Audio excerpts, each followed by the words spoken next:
Mike for Wine Weirdos, here with Michael Christian from Los Pilares. That's me.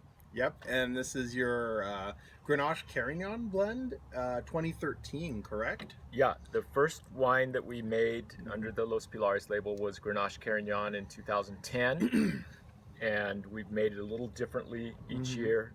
And 2013 has proven to be kind of awkward for us because the grapes came in looking beautiful, and we foot stomped them with 100% stem inclusion. Right. And we thought, we treated it the way that we did the vintages that we had destemmed, and I think that we released it a little bit too early. Oh my gosh.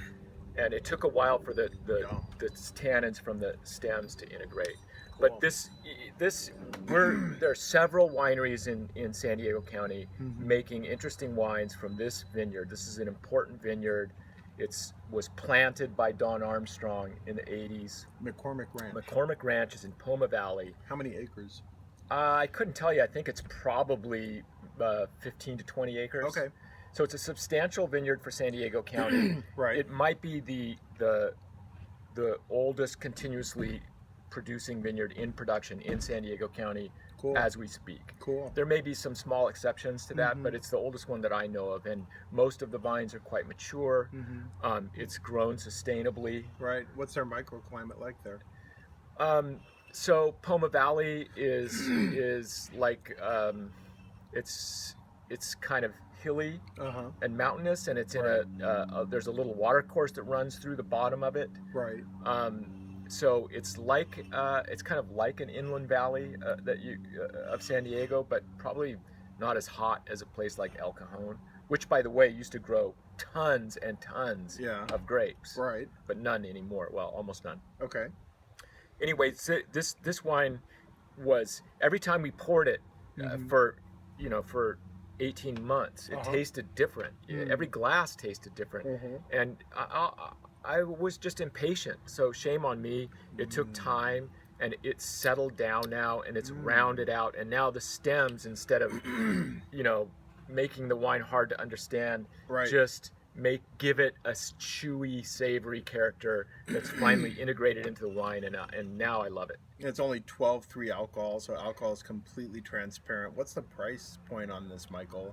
Is it similar to your other wines? I ask as he takes a sip of the wine. It's delicious.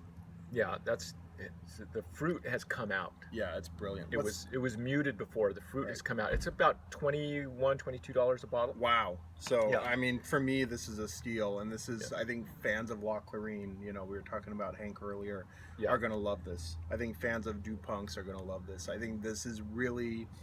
I've had people tell me before. Somebody told me recently, you can't really talk about terroir when it comes to California, but I beg to differ with a wine like this, because this is showing something different. I certainly could place it in California, but this is very specific to San Diego, I think, on the nose and on the palate. Oh. Like, what's special about it for you on the nose? For me, there's something intense hiding under there. It's almost more like Maved, like that Maved we were drinking earlier. Yeah, that's from the Carignan. Which is that the Carignan? It can remind you of that a little bit.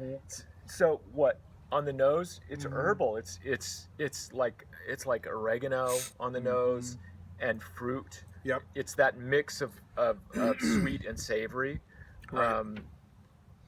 which I like, and it.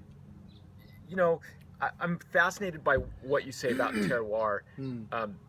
Every place where you can grow healthy wine grapes has terroir. Right. And by the way that you grow the grapes and the way that you make wine, you can kill terroir.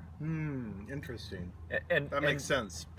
That's maybe... Yeah, I'm with you. Maybe someone thinks, well, a lot of California wines have killed their terroir, and maybe they have. Over-oaking the hell out of it, or just... Yeah, you just bury the specificity of the place and the growing conditions and the winemaking culture. Make it homogenous. Yeah. Yeah. This is not that. No, we want to find out. Every time we pick and every time we bottle, we're trying to figure out what what San Diego winemaking and grape growing can be. Yeah, you said that before. So in a way, Los Pilares is essentially an experimental wine label at this point. It is absolutely experimental, and in my opinion, with almost no exceptions, the noble pursuit, winemaking in San Diego, is an ongoing experiment. If you're making wine in San Diego, you should be doing an experiment. Because this is not, we don't remember monks who were making, growing Pinot Noir here and bottling Burgundy 600 years ago who know how to do it. It's not that. We don't have that history. We don't have that. Well, you don't have the same history. We don't have that continuous history where you've refined something and that defines the terroir. We're discovering it. And that is an awesome adventure to discover the terroir. And I mean, if there's one word I use with my wine drinking habits, it's adventure. For me, wine drinking has become adventure at this point. I'm looking for the new experience. I'm looking for the new thing to seduce my palate and to excite my palate. So this for me is right along those lines. I think that's what you're looking for. Like, I'm the sort of drinker you're looking for these wines, because I want to join you on the adventure. Yeah, and we know we want to find those people, and we don't really know how. I mean, we've been lucky with press and that sort of thing. But it's out of their comfort zone, probably. Yeah, well, there are people who are after this, like you. Yeah. And I guess I would say our viewers probably. I hope so. I want to encourage people to forget about the stuffiness of wine and what's right and wrong, because there's really no such thing. And just explore it. Go on a freaking wine safari every time you pop a bottle. Yep. Brilliant. All right, so really enjoying our visit here with Michael from Los Pilares, and we'll be back with more on Wine Weirdos. Cheers. Yep. Cheers.